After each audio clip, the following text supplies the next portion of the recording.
Voz RX. Seguinos en Twitter, @Radio Caput, o en Facebook, Radio Caput. Radiocaput.com. Estás conectado. Estás en Caput.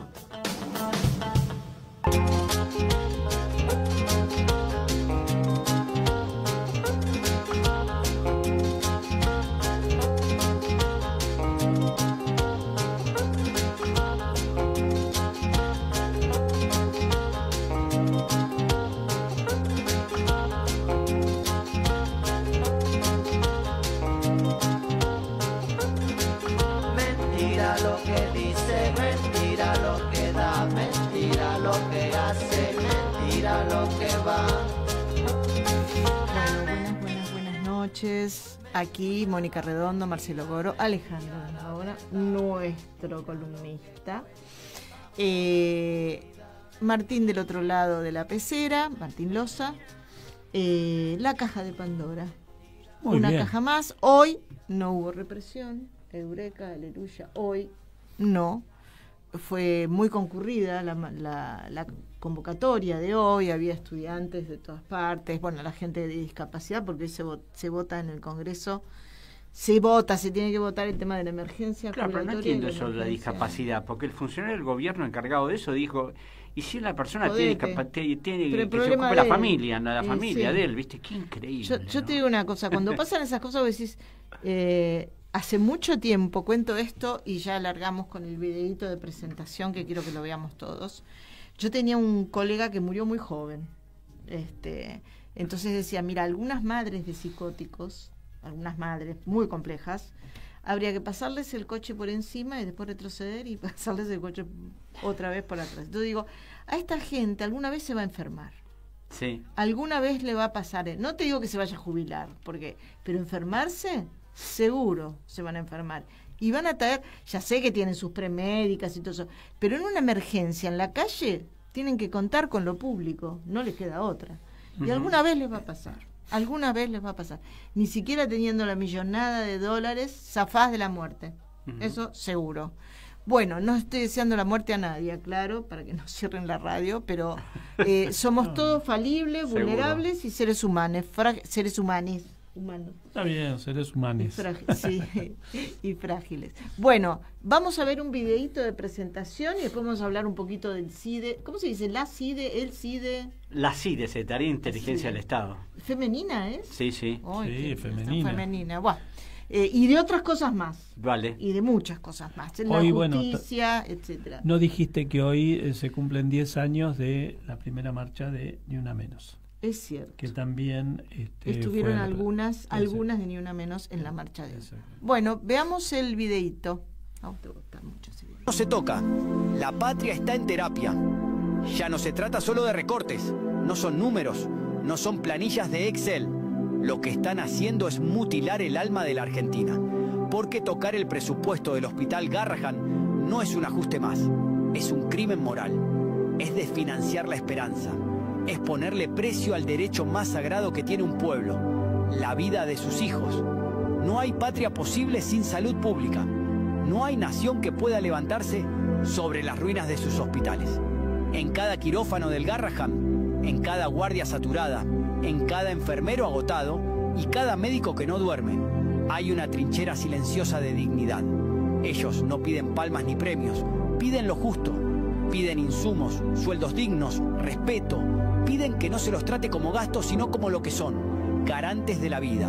Y a vos, trabajador de la salud, de limpieza, administrativo, ordenanza, no estás solo. Hay un pueblo que ve, que siente, que reconoce tu entrega. Hay una clase trabajadora que se mira en tu espejo, porque el reclamo no es solo gremial, es humano, es político, es patriótico y también va para vos, hermano policía, vos que tenés hijos, vos que también cobrás un sueldo de miseria. ¿De qué lado vas a estar cuando los que te dan órdenes privaticen hasta la ambulancia que te lleva si tu hijo se descompone? ¿De qué lado vas a estar cuando te toque pedir turno en un hospital que ya no tenga ni gasas? Basta de ser el brazo armado del ajuste. Pónganse la celeste y blanca, no en el uniforme sino en el pecho. Sean pueblo, no verdugos, porque los verdugos también caen cuando la soga aprieta. Este no es un reclamo más. Esto es una línea que se cruza y ya no se vuelve. Esto es diabólico, sí, porque el mal no siempre se viste de monstruo. A veces viene con traje, con sonrisa de mercado y con una motosierra que no corta privilegios, sino sueños. La lucha empieza en la cabeza, pero nace en el corazón. Y el corazón nos dice basta.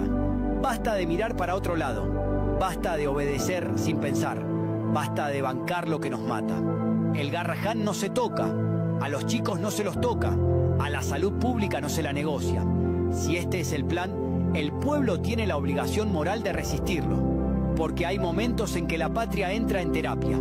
Y es ahí, más que nunca, donde la militancia, los gremios, la comunidad organizada tienen que transformarse en sangre, en aire y en coraje. Y vos, que lees esto, que lo sentís en la piel, que alguna vez llevaste a tu hijo enfermo con la esperanza en los ojos, sabés de qué hablo. Nos quieren dormidos, pero el pueblo está despertando. La patria no se vende, la salud no se ajusta. A los trabajadores se los defiende. Hoy más que nunca, unidad, conciencia y lucha.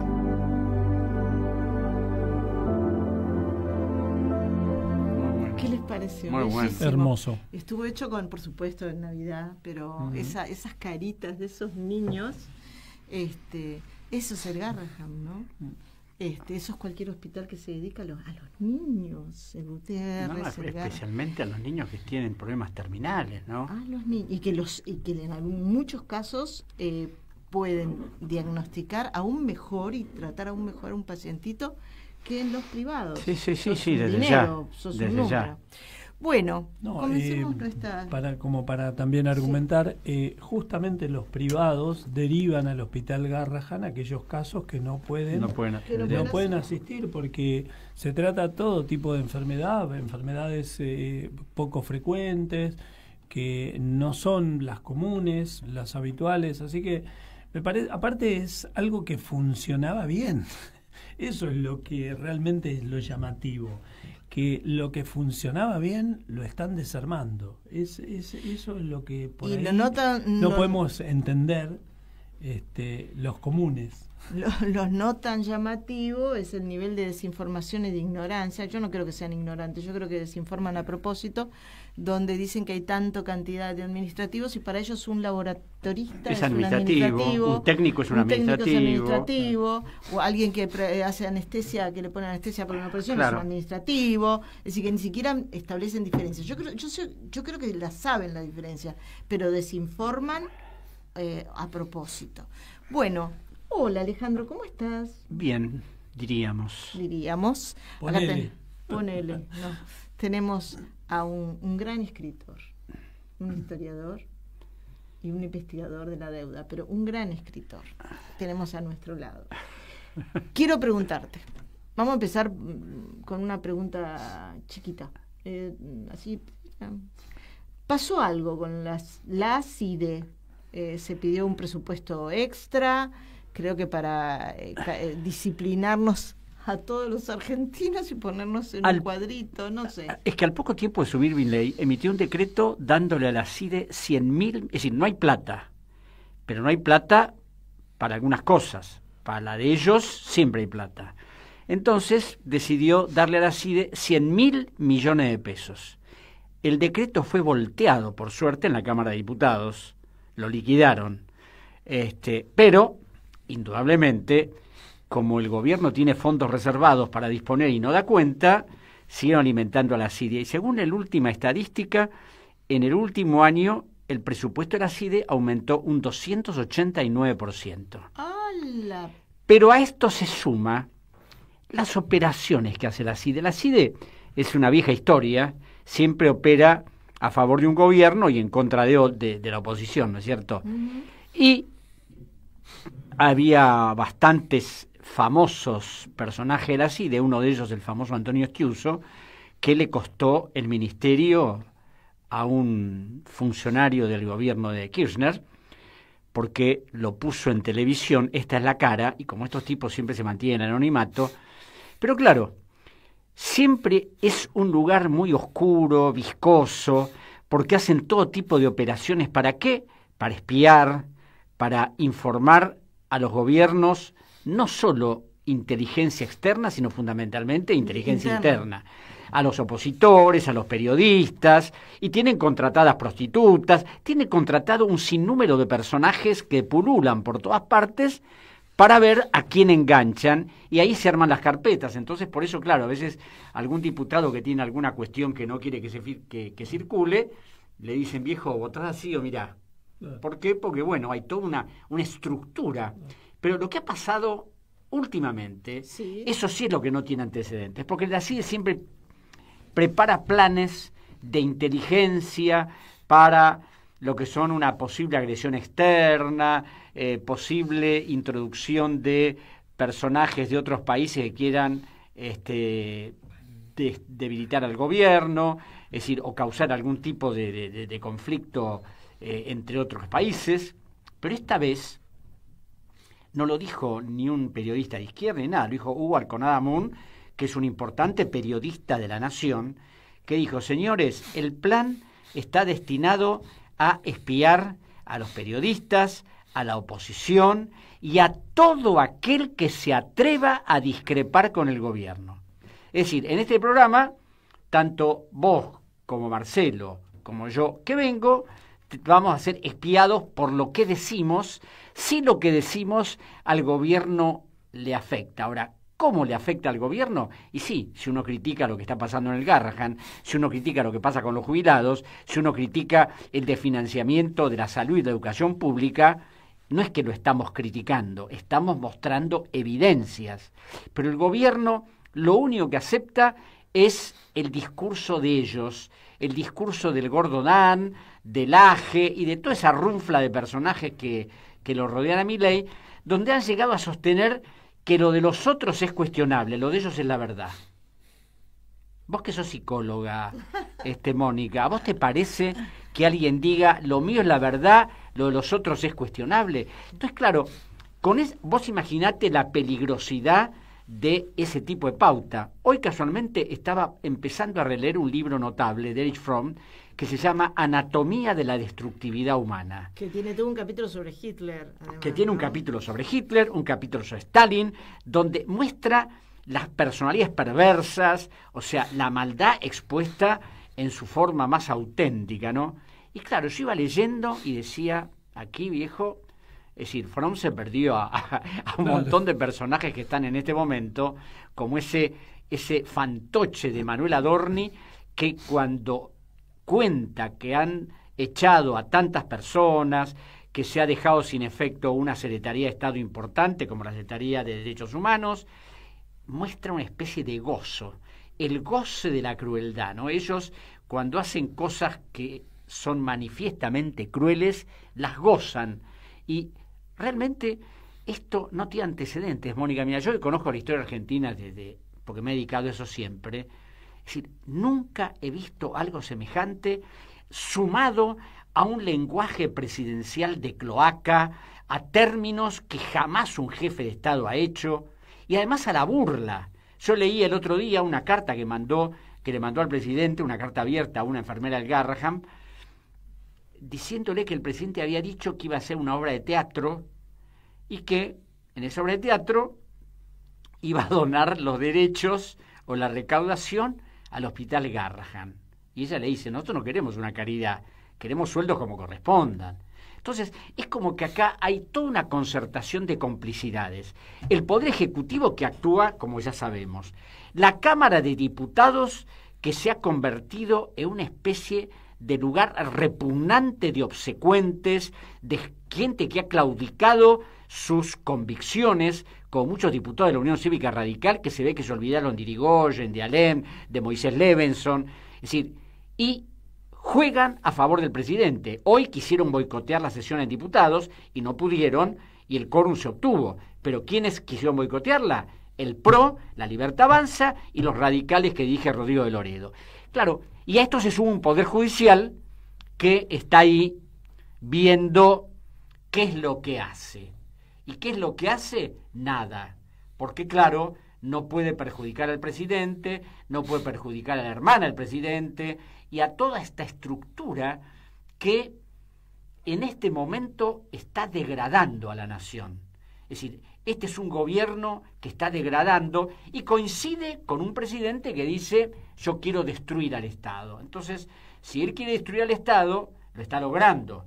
Pero lo que pasa es que esa destrucción del Estado significa la destrucción de los ciudadanos, la destrucción de instituciones del Estado, es decir, toda una situación que no entiendo cómo algunos todavía sostienen que este presidente sigue teniendo un poquitito menos de intención que cuando fue elegido presidente de la República.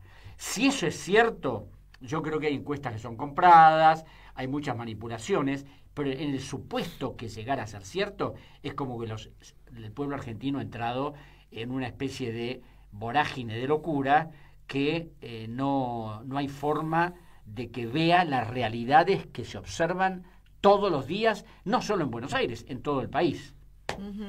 En realidad, cuando vos hablabas de eso, antes de darle paso acá a mi compañero Marcelo y a Lili Masure, que ya está en el Zoom, a mí me parece que más allá de las formas, es un discurso deshumanizante. Lo que hacen es quitarle humanidad al discurso, a las personas. Sí, sí. Cargan ese discurso con esa inhumanidad y lo repiten y lo repiten y lo repiten. Entonces vos ves que como él se contradice en una misma frase, yo la otra vez vi un reportaje que le hacían a un jubilado que decía, yo la chorra no la voto, ¿no? Pero esperá, que no paró ahí. Pero estos son unos chorros. ¿Y entonces a quién va a votar? A Milei, pero no me acaba de decir que es decir, se contradice en el mismo discurso, es como si tuvieran un chip, una cosa de un sketch que hacía Capusotto de hipnosis, repetición, fake news, noticias falsas, como hacer una realidad paralela. Y hay muchos que se prenden en esa realidad, enganchan, claro. ¿no? Marcelo, y le damos pase a... El odio. El odio. Ah, el odio. Si que yo hice una columnita del odio. No, sí. Y quería también un poquito resaltar lo que decía Alejandro, ¿no? Cuando hablaba del show que iba a ser en beneficio del Garrahan. Te olvidaste de decir las rubias voluptuosas. Las rubias voluptuosas que iban a actuar con él, cierto. Y que él iba a ser de abogado del capitalismo. ¿En Él iba a ser abogado Sí. defensor del capitalismo. Ese es programa. el programa que Bueno, tiene para... hola Lili Masure, ¿cómo estás? No se te escucha, Lili, pero poné el volumen, así te podemos escuchar. De acá estoy, ahora Ahí está, ahí te vemos. No, yo Ponete justamente le decía que los estaba escuchando y bueno, comparto, por supuesto, todo lo que están comentando. Está Claro. muy difícil esto. ¿Cómo estuvo el abrazo al Instituto de Teatro? Vamos a empezar. No estuve en el abrazo al Instituto de Teatro. Bueno, pero ¿cómo está el Instituto Pero de Teatro en estuvo, este momento? está muy bien. Acá hay un tema que es muy importante y que me parece que hay que tener en cuenta, que es que la cultura sucede y toda la gente que pertenece a las industrias culturales, que pertenece al mundo de la cultura, sigue creando, sigue trabajando sin visibilidad y no falla. Miren, yo les voy a contar una situación por la que estoy pasando. Estoy justamente que mucho no se puede comentar sobre el tema, pero esta parte sí. Te escuchamos. Estoy con las audiencias de los juicios orales que arrastro desde hace 10 años por el tema del Inca, ¿no? Uno de ellos es por la serie El Pacto, aquella serie sobre papel prensa. No sé si recuerdan. Y estoy muy impactada, porque pasan y pasan y pasan los testigos, y cuando el que va a testimoniar es alguien de la cultura, actores, actrices, músicos que participaron y entonces van como testigos, es tan impresionante como sostienen y la enorme coherencia. Entonces, y es como muy emocionante, porque pasan testigos de todo tipo, periodistas que sacaron una nota, los denunciantes, y es tan diferente lo que a mí me pasa con cada vez que escucho a alguno de ellos, es muy impresionante. Así que no me cabe duda que el abrazo al Instituto de Teatro debe haber estado muy bien, muy emocionante, muy impresionante y muy positivo, ¿no? Porque son abrazos que son todo lo contrario de lo que se está hablando, el tema del odio, son abrazos de amor. Acá hay una enorme cantidad de población que conserva su capacidad de amar claramente, y eso es lo que va a terminar triunfando ante este desastre de odio que se ha generado y de violencia, es tremendo. Claramente es lo que vos decís, Liliana, pero estaba lleno de policías. Bueno, sí, claro. Pero una cantidad, sí, claro, sí. Bueno. Pero bueno, lo que pasa es que recién nos aclarábamos, como este señor quiere destruir todo, quiere destruir la cultura. El otro día estaba con un amigo mío que es director de cine, Pablo César, que me decía que el Inca el año pasado no dio absolutamente nada para nada, y acá Bolero y en La Nación que un artista que iba a exponer en China le levantaron la exposición porque hace unos años había hecho una especie de caricatura o pintura sobre Milei y su familia, y por supuesto llegó la orden de la Cancillería de que ella no podía exponer. Una cosa que nunca ha pasado así, de esta manera en la Argentina, ¿no? Tremendo, tremendo, y ahora, hoy, por primera vez en un año y medio que está esta gestión en el Inca, salieron elegidas 8 películas, 8 ficciones y 2, o 6 ficciones y 2 documentales, o 8 ficciones y 2 documentales, elegidas por un jurado que no sabemos quién es, pero bueno, a ver si es que eso funciona. Sería la primera cosa que se comunica que van a sostener. Ahora, no debemos de dejar de decir que el Inca, la recaudación del Inca se estima este año en 49.000 millones. O sea, 49 millones de dólares. No sabemos qué van a hacer con ese dinero. Lo que pasa es que tenemos un secretario de Cultura, Leonardo Riffelli, que es un ignorante absoluto, que no tiene la menor idea ni de qué libros ha leído, y da vergüenza ajena cuando lo reportean para preguntarle algo relacionado con la cultura, ¿no? Bueno, el objetivo es destruirlo todo, y entre esto destruir la cultura y, por supuesto, todo lo que tiene que ver con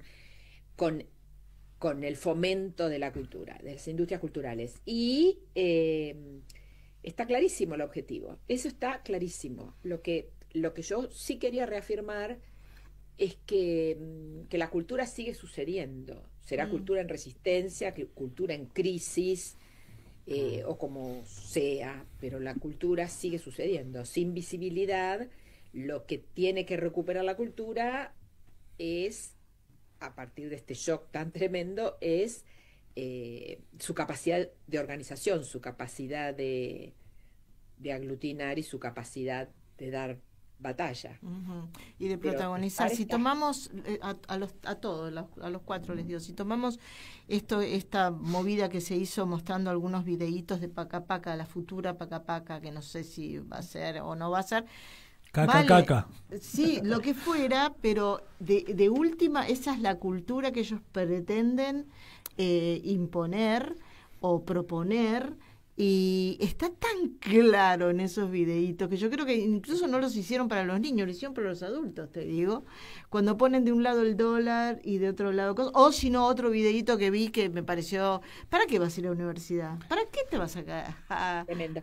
Y el de los derechos es tremendo. Van los 2 chicos con un señor, pasan por delante de, no sé si lo vieron de una casa en construcción, y un señor que está construyendo su casa. Y dice, sí, si la vivienda fuera un derecho, este señor te tendría que regalar su casa. Y después pasan por una señora que vende pan. Lo viste, te interesa. Sí, y dice, si la alimentación fuera un derecho, la señora que está trabajando desde la madrugada amasando el pan te tendría que regalar ese pan. que los niños le compran. Es tremendo, porque es... sofisma puro. Lo que es llamativo es que uno de los caballitos de batalla que tuvieron en la campaña eran que justamente lo primero que iba a volar iba a ser Paca Paca. Era uno de los caballitos lo que se hablaba comúnmente.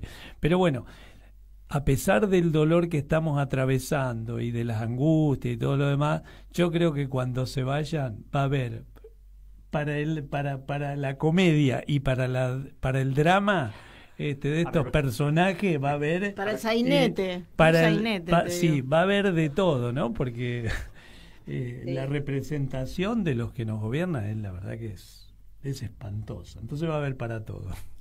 Para las mugres. Como los tiempos modernos. ¿Te acordás la película? Bueno, algo así. Sí, evidentemente esta revolución libertaria, porque así se autodenominan, también tiene que ver con lo cultural, con lo educativo, con la salud, absolutamente con todo, dejando por fuera del mapa y de la geografía cotidiana de todos los días todo un conjunto de derechos, como decía Lili, y todo un conjunto yo te diría, más que derechos, son derechos, pero además son como... tiene que ser así, el derecho a la salud, el derecho a la educación, no podemos convertirnos en objetos de consumo, en objetos de mercado. Lemoyne lo dice clarísimo, dice, no valés lo que te ganaste por tus luchas, valés lo que el mercado te quiere pagar. Claro. Está bien.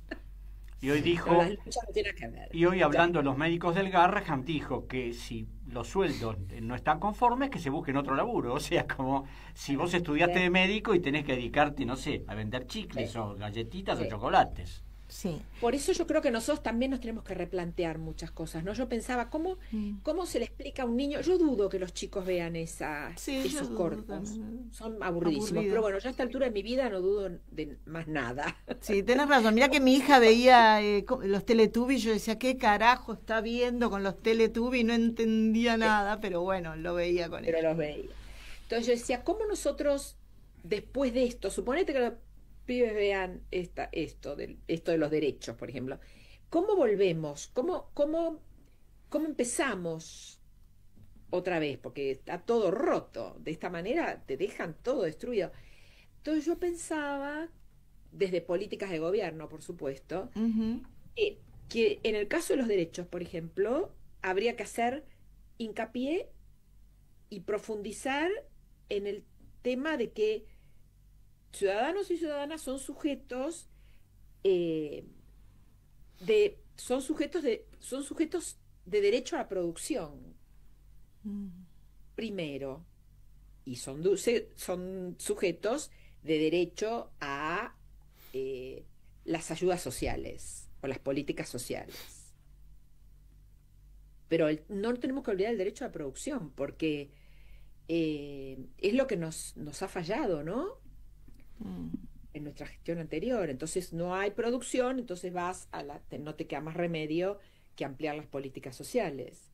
Pero tendría que ser el derecho al trabajo. Digo, esto es el peronismo, la columna vertebral del movimiento de los trabajadores. No sé, me parece que eso hay que volver a rescatarlo de alguna manera, porque parece que estos lo están destruyendo de una manera muy brutal. Fíjate que ni siquiera el mismísimo Trump, que válgame Dios, ¿no? Cuando sale en su primera gobernación o presidencia era justamente para los derechos de los trabajadores norteamericanos. Atente al piojo, porque ese es un capítulo que todavía no llegamos acá, ¿no? El tema de la migración, que se está como acercando, ¿no?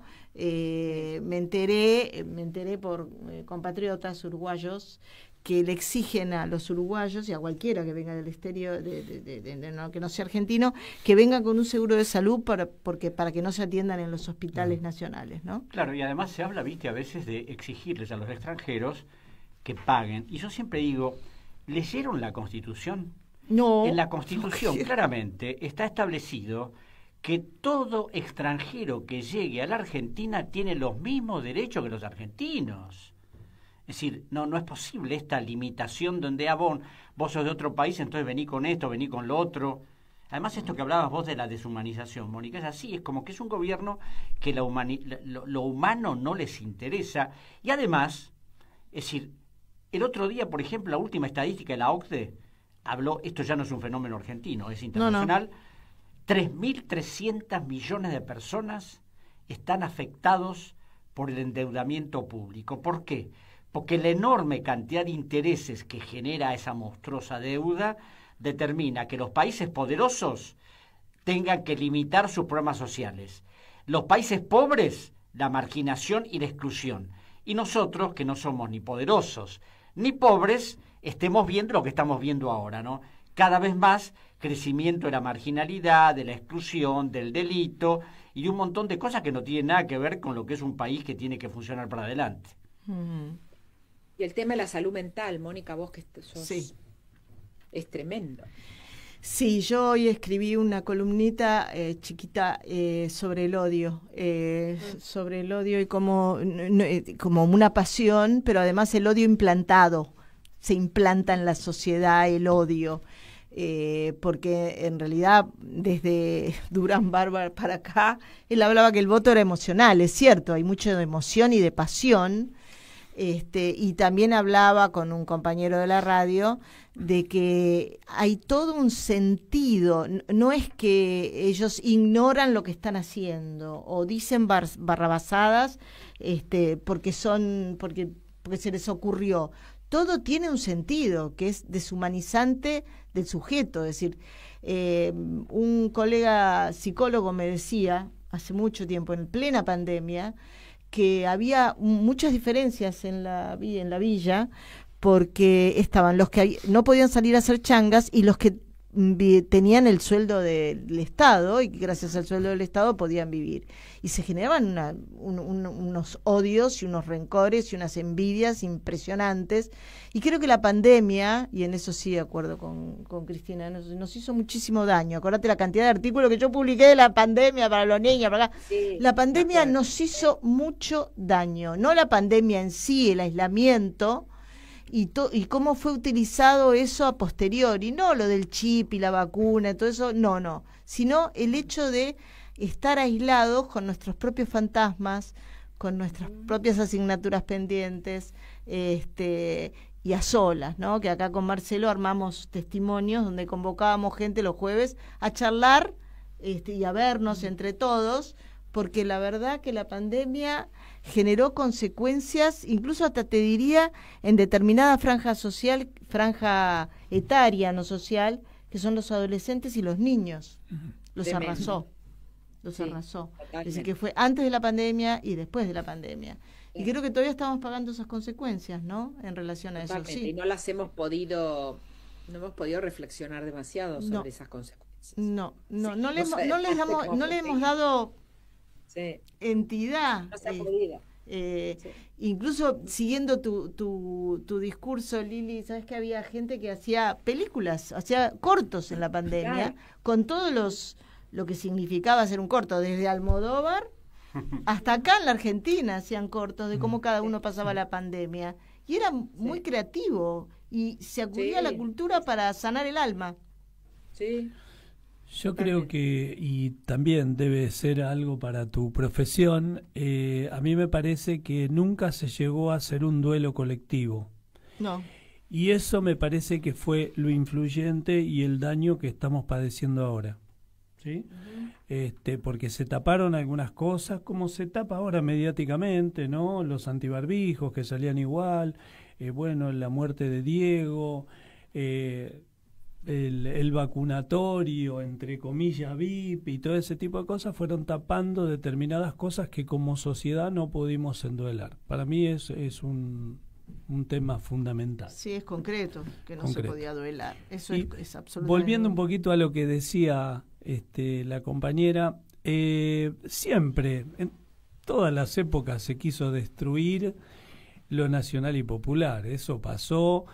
después del 55, pasó con la dictadura del 76, o sea, siempre se quisieron de alguna manera borrar todo lo que era nacional y popular. Así que es lo mismo que antes, lo que pasa que en este momento lo estamos viviendo nosotros, somos las protagonistas. Sí, sí. Vos fijate que en el tema del cine nunca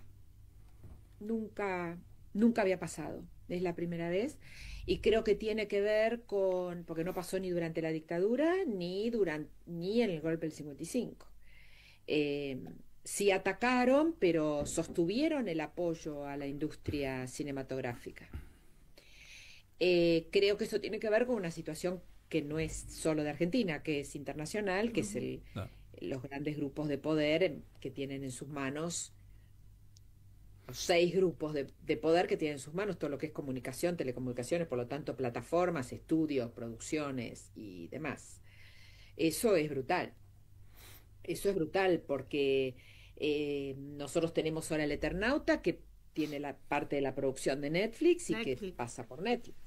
Y es maravilloso, pero Netflix recauda por lo menos unos 60 millones de dólares al mes en Argentina nada más. Vendría muy bien, no sé, para pagar las deudas, 60 millones. O sea que serían unos 720 millones al año, ¿no? Que se van íntegros de Argentina. Entonces, y ellos son los que deciden, y ellos son los que mandan. En México está pasando algo similar, se ha parado la producción en México, porque ahora son las plataformas las que deciden. Entonces, eso tiene mucho que ver con lo que pasa, con lo que ha pasado con el Inca, que por primera vez en 80 años está parado el fomento a la producción audiovisual. Es muy impresionante. Lili, ¿querés decirnos algo más para redondear, si querés, o quedarte hasta el final? Porque vamos a poner una musiquita y después quiero hacer una preguntita. Quiero darle una buena noticia acá a este historiador. Uy, bueno, bien. Sí, bien. Una buena noticia. Historiador, sí. No estés triste, Alejandro. Bueno, no, agregar que también es extraordinario cómo han reaccionado nuestros artistas ante los ataques brutales. Todos y todas ellos han reaccionado fantásticamente bien, y creo que el pueblo los apoya y lo entiende, y que es muy importante la reacción que han tenido. Bueno, y yo te mando un corazón así enorme por el También tema del juicio y de todo eso. Te sigo, te leo, y estoy ahí, aunque no me veas en chiquito, estoy ahí. Bien, muchísimas gracias. Muchas gracias. Bueno, chau, chau. Hasta luego. Chau. Bueno, ¿escuchamos un tema musical? Bueno, ¿sabés qué? Volvemos a un viejo amigo. ¿Quién? No. Sí, una milonguita. Dale, Quiero, sí, no te puedo muy bien. Venía zafando. A ver esa milonguita.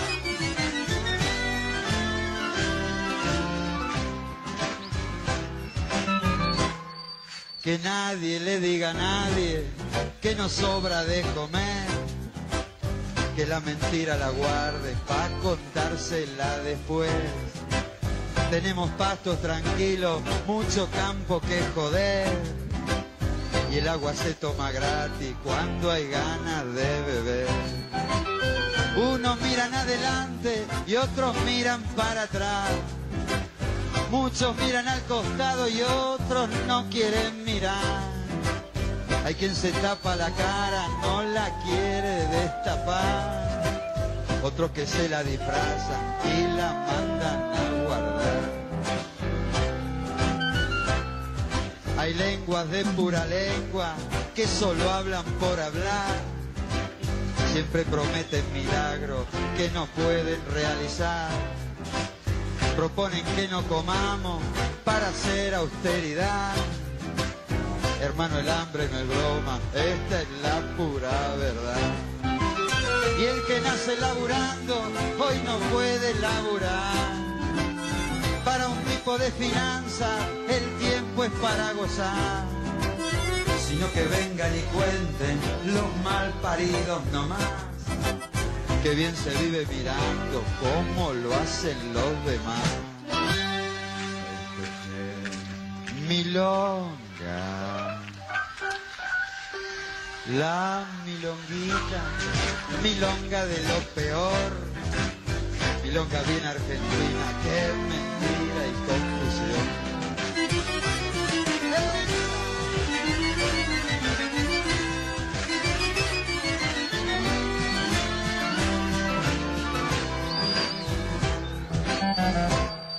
La democracia se usa pa' cualquier explicación.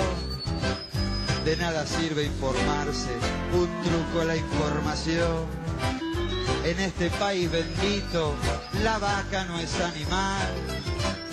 Es el pan de cada día que uno sueña masticar. Nuestro país es muy rico, nadie lo podrá vaciar, sino que cuente la historia si alguien lo pudo quebrar.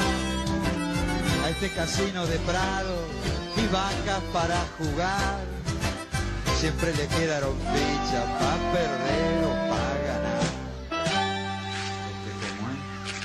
Milonga, la milonguita, milonga de lo peor, milonga bien argentina, qué mentira y confusión. Mi patria está de milonga desde el primer carnaval, cuando al tango lo bailaron de pura casualidad. Entre bueyes no hay cornada, aprendimos a gritar, mientras otros se olvidaron de contarnos la verdad. Y vamos a no asustarse, que no llegó lo peor. Este país tiene cuerda como cuerda de reloj. Y el que salta en una pata, que empiece a saltar con dos. Como dice la escritura, subordinación y valor. La milonguita. Bueno, voy a sacar esto porque ya es un bueno. Una buena noticia. A ver. Es pequeña, breve, pero porque así entramos con el tema un poquito de deuda y un poquito de justicia.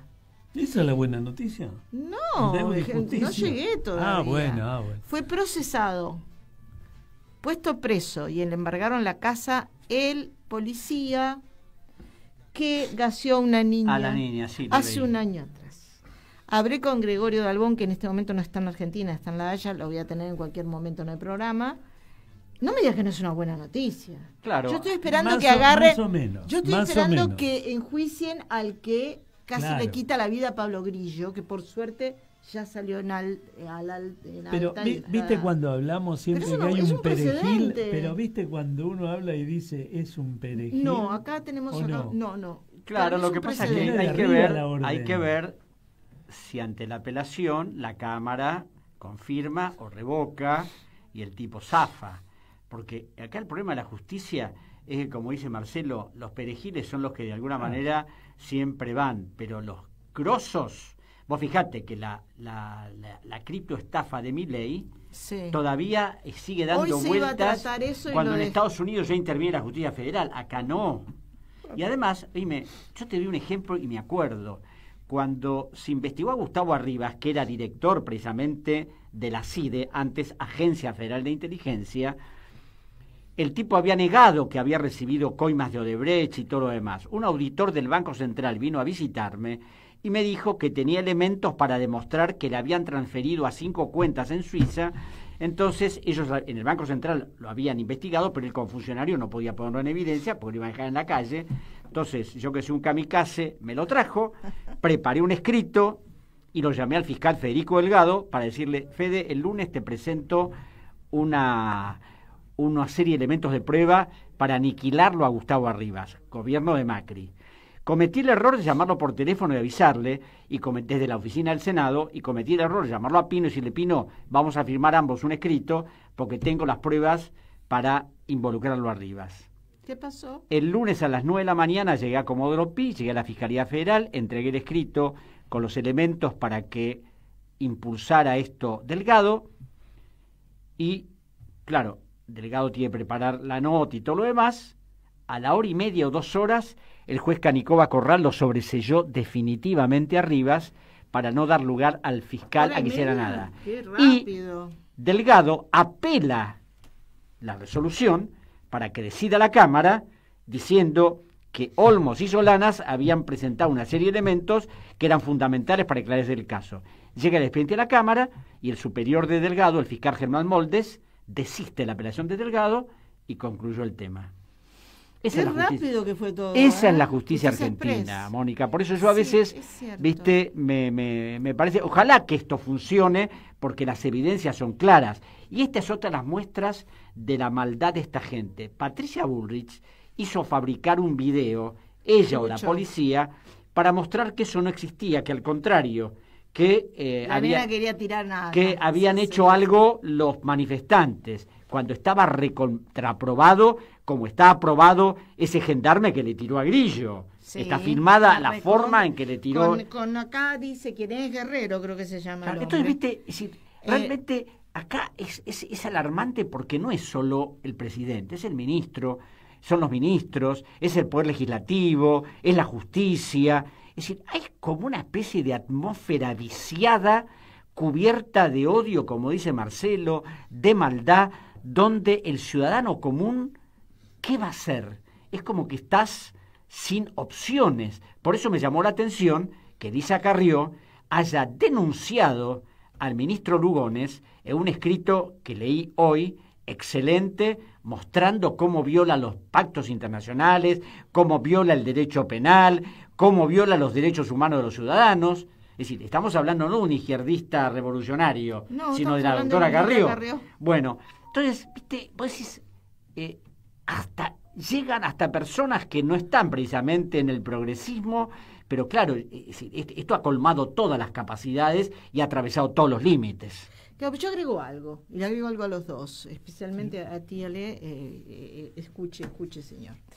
¿Qué pasa con los medios? Aún los medios supuestamente amigos o que no sé qué. Nadie repregunta un carajo. Entonces, yo entiendo lo que vos me decís, de que hay que ver si se apela. Ahora, esa noticia que yo te digo, salió así chiquitita. Entonces, para que sea realmente un precedente desde el punto de vista moral, para que se inscriba algo de miedo, tendría que ser ampliada, tomada, en todos los canales, escrachado. Claro, lo que pasa es que creo que nada. Lo que pasa que te digo, creo que hay mucho. Ahí sí tiene sentido, ¿me entendés? Porque ahí se acaba la impunidad. Lo que pasa es que creo que acá hay mucho miedo por las amenazas constantes y por otra cosa que tiene que ver con el triunfo de Milei. Es decir, el triunfo de Milei ha sido de alguna manera orquestado por las redes, que en este momento tienen mucho más poder de influencia que los diarios y que los medios televisivos. Las redes en este momento atiborran de cosas y Milei en la Casa de Gobierno tiene un staff de personajes que están permanentemente comunicando cosas, amenazando.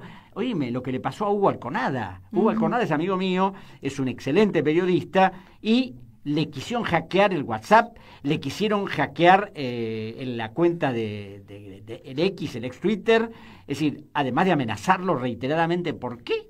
Primero por dos cosas, por haberse atrevido a mostrar minuciosamente cómo fue la criptoestafa de Libra, y ahora por haber puesto en evidencia que la CIDE quería espiar a los periodistas, a los que discrepan, a los opositores y a todo el mundo. Es decir, acá el problema es ese, que estamos en una especie de estado cuasi policial, donde esto no es la Stasi ni la KGB, pero hay toda una especie de estructura. Pero tienen unas ganas de que se convierta en eso. Sí, hoy leía también una noticia de que Pichetto y Monzó, a Pichetto especialmente, le entraron en la oficina en el Senado. Claro, es decir, se opuso entonces, claro, yo creo que hay muchos periodistas que dicen, bueno, es decir, le pasó a mi amigo Delgado, a Delgado lo amenazaron, le hicieron 2 causas penales y una de ellas monitoreada por Mariano Cunio Libarona, y lo llamaron a declaración indagatoria para destituirlo. ¿Por qué? Porque había investigado a Odebrecht, porque lo había procesado Ángelo Calcaterra, el primo de Macri, es decir, porque Delgado no se callaba ni ante unos ni ante otros. Entonces, esta gente que es discordante, que no está ni en un lado ni en otro, es muy peligrosa, porque no la pueden callar. ¿Te das cuenta? Sí, entonces, en este momento hay periodistas que, y Milei además que no, es decir, hay 2 o 3 periodistas de La Nación que son Hugo Fernández Díaz, que es un muy buen escritor, donde Milei todas las semanas habla de lo peor. Bueno, a Pañi le hizo un juicio. Bueno, acaba de la justicia de desestimarle el juicio, porque realmente, es decir, no. Entonces, claro, y por eso no estamos hablando de periodistas que vos decís, uy, no, son periodistas de la ultraizquierda, son bolches, o son zurdos de mierda, como dice Milei. No. Es decir, periodistas que tienen una trayectoria y que están viendo que esto se está yendo de las manos. Acá hay una enorme desmesura de todo y el presidente las usa constantemente. Y es como que ante cualquier crítica va por más. No es que dice, bueno, voy a reflexionar o voy a pensarlo. Nunca ha pasado esto, Mónica. La verdad que, yo te digo, uno analiza otras épocas de la historia, otros momentos que pueden ser muy controversiales, pero que un gobierno de la democracia, que un poder legislativo se someta de la manera que se somete. La comisión investigadora de la criptoestafa está parada desde hace 2 meses. Y hoy volvieron de nuevo a tratar de que fracase. Sí. Y ahora la semana que viene van a ver. A la semana que viene van a ver si se constituye. Y después de que se constituya, tendrán que investigar. Y claro, cuando más tardás, más se va diluyendo todo. Esto viene a ser como Buenos Aires Herald. Entonces, desde Estados Unidos van a pedir información a Argentina, porque como empezó allá también. Claro, por supuesto. Y la jueza Servini de Cubría está mirando y dice, no, el presidente es el presidente.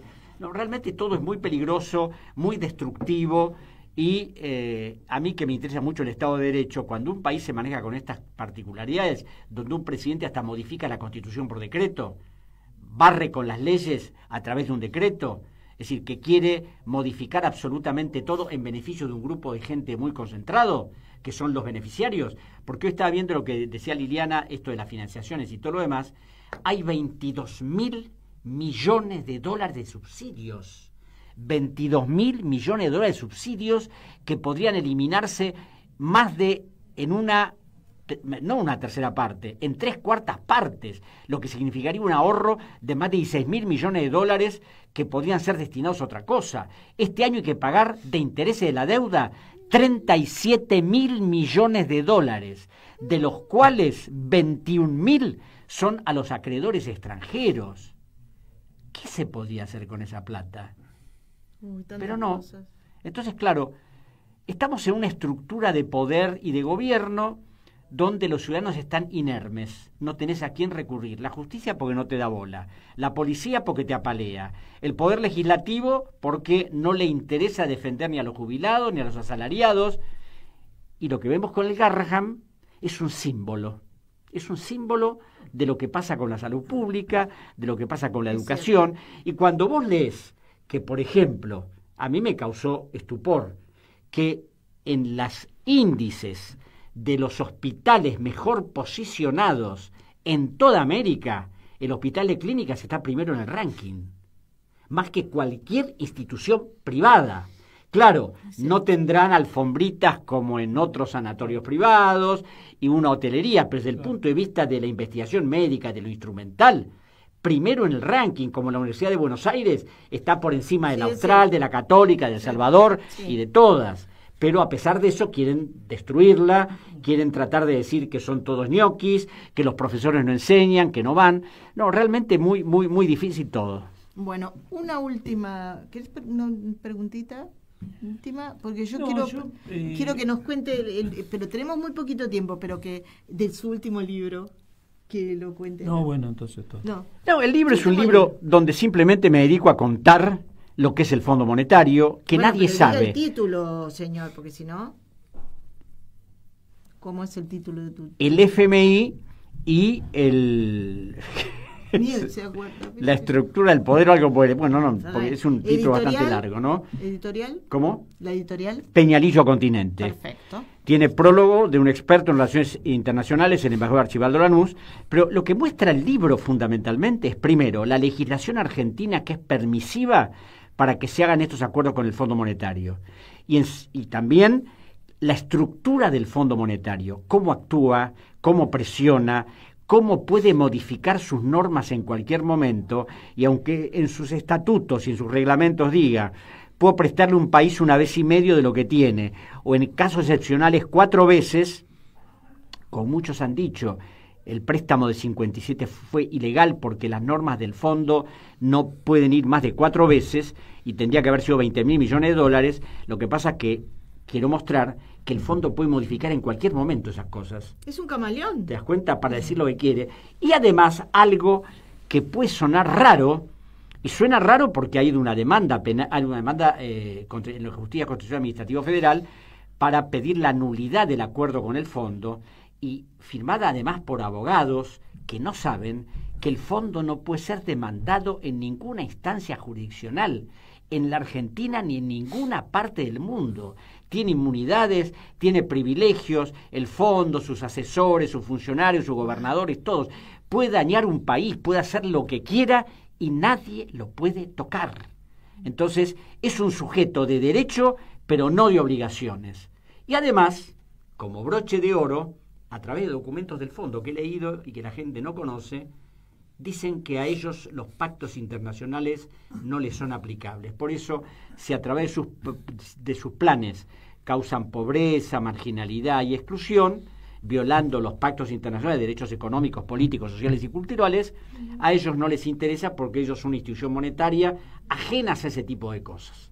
Hasta eso han dicho. Time is money. Parece que money. Exactamente. Money. ¿Cómo se hace para conseguir un puestito? En el fondo. Porque hablamos de derecho y no obligación. Entonces, bueno. Una última, dale. Nada, no. Seguramente el miércoles, cuando nos encontremos, esperemos que no tengamos, o sea, que sea igual que hoy, que no haya represión, que no. Y que a lo mejor lo del Garrahan se solucione. Y que se solucione Sí, lo del Garrahan. Igualmente digo algo interesante del Garrahan, porque Sí. salió a la palestra con el primer cartel de Garrahan, decía lo que yo vengo diciendo desde marzo: basta. Sí. Bueno, No, igual de todas basta. maneras vos sabés que de acá al miércoles son 20 años de Noruega. Eso, sí, claro, puede pasar cualquier cosa. Eso, cuando queremos retomar algo, la nota desapareció. Y bueno, ya nos vamos, ¿no? No vamos con la musiquita a otra parte. Nos vamos hasta el miércoles a las 20 horas en Ala Delta y Divididos. Ah, ¿nos vamos en Ala Delta y Así es. Divididos? Sí, Pero sí. yo me da miedo la Ala Delta. Y bueno. Bueno, nos Chau. vamos hasta el próximo miércoles.